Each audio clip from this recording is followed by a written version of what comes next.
Welcome to the Explainer. So, have you ever looked at something that seems totally random and wondered, is it possible to predict the unpredictable?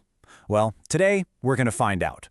We're going to explore how to find clear, predictable patterns in events that seem like pure chaos, using some really powerful tools from statistics to turn that chaos into clarity. All right, let's bring this down to earth. We're going to kick things off with a real-world problem that, at first glance, seems impossible to solve with any certainty. It's a challenge that pretty much any business or nonprofit runs into. Just imagine you're running a charity. You've sent out thousands of mailers, and you know people are going to donate. The thing is, the amounts are going to be all over the map. Some people will give $1, some will give 20. So how on earth can you forecast your revenue when every single donation is its own little random event? Well, you're not starting from complete scratch, right? You'd look at your past data. So based on old campaigns, this charity has put together the table you see here. It breaks down the probability for each possible donation amount. You can see there's a 30% chance someone donates $5, but only a tiny 5% chance they'll donate 20. This probability table, this is our roadmap. Okay, so where do we even begin with this? To really dig in and analyze the problem, we first need a tool that lets us translate these real-world things, like getting a $5 donation, into numbers we can actually crunch. And that tool has a name, a random variable. It's really just a formal way of taking every possible result of an experiment, whether it's a coin toss or a donation, and sticking a specific number on it. Think of it as the bridge that connects the messy real world to the clean world of math. Here's a super simple example of how this works. Let's say our experiment is flipping a coin 3 times. The outcomes are just all the different ways you can get heads and tails.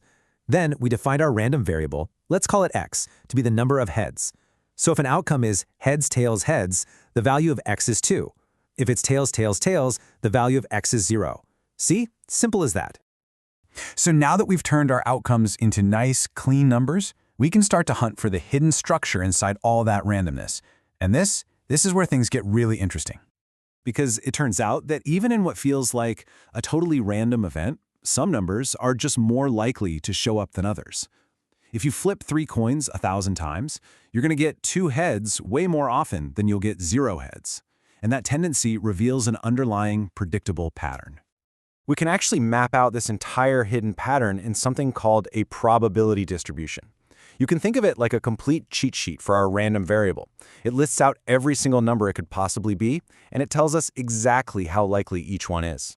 And if you look at the table for our coin toss example, you can see that hidden pattern laid out perfectly.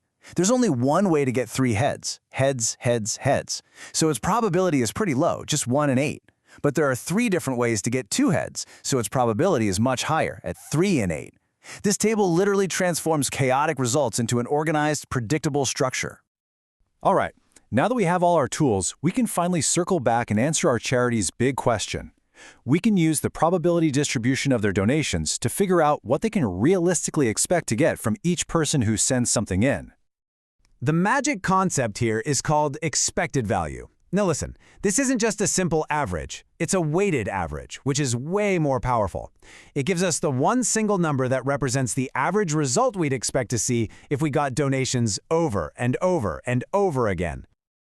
So here's how we actually calculate it for our charity. We take each donation amount, we multiply it by its probability, and then we just add all those results up. See how the outcomes that are more likely, like that $5 donation, end up contributing more to the final average. A fantastic way to think about this is like the center of gravity for the whole distribution. It's the balancing point. But here's a really crucial point. This is not the most likely donation amount. The most likely is $5 because it has the highest probability. The expected value is different. It's the long-term average we can predict if they get thousands of these donations. And after we do all the math, we find the expected value is $7.25. This one number is incredibly powerful. The charity can now confidently forecast that, on average, every single mailer they get back is going to bring in about $7.25. Now, what we just looked at is just one type of pattern you can find. But random variables are super versatile. They can describe all kinds of different situations and tell totally different stories.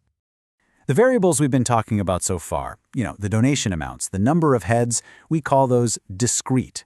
They can only be specific, countable values. You can get 2 heads or 3 heads, but you can't get 2.5 heads. But other variables are continuous, and that means they can take on any value in a range, like a person's exact height or the precise time it takes to run a race. You can really see the difference right here. On the left, that's our discrete distribution. It's got separate bars for each outcome because you can't have a value in between the bars. But on the right, you see a continuous distribution, like the famous bell curve. It's a smooth, flowing line, because the variable can be literally any value along that range, not just a few specific steps. So there you have it. By taking random outcomes and turning them into numbers with random variables, and then mapping out their hidden patterns with probability distributions, we get this incredible power to forecast the unpredictable. It brings structure to uncertainty. And that kind of leaves us with one final question. Now that you know how to find the pattern in randomness, what part of your world could you analyze?